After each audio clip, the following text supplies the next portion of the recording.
नमस्ते प्रणाम। हम प्रियंका पांडे स्वागत बार सबके हमरा चैनल पे। तो फिर हम आप लोग खातिर एक बेटी विदाई गीत लेके आयल बानी। हमरा आशा बार सबके अच्छा लागी तो हमरा चैनल के प्लीज सब्सक्राइब करब जा, वीडियो के लाइक और शेयर करब जा।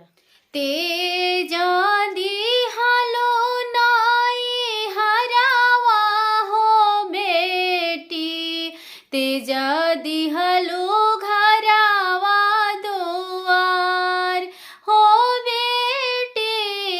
तेजा दिहलो घरावा दुआर, तेजा दिहलो नाई हरावा हो बेटी, तेजा दिहलो घरावा दुआर हो बेटी, तेजा दिहलो घरावा दुआर, छोड़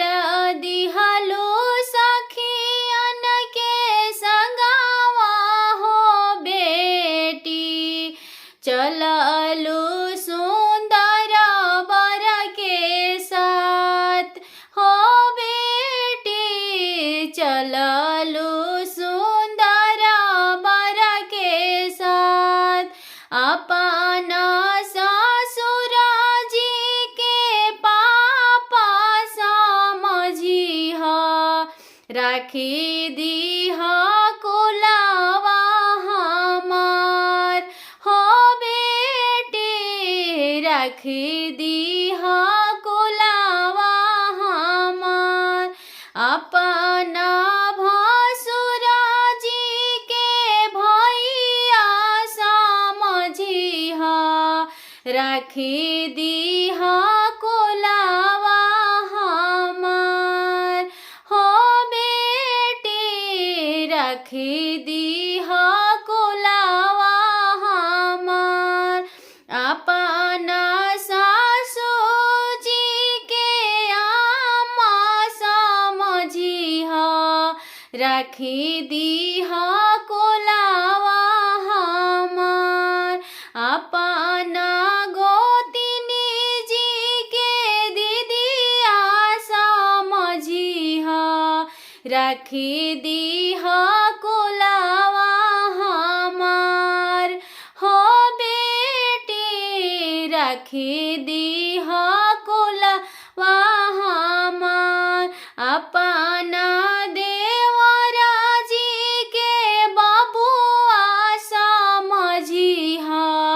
राखी दीहा कुलवा हमार, अपना ननद जी के बचिया समझिहा, अपना ननद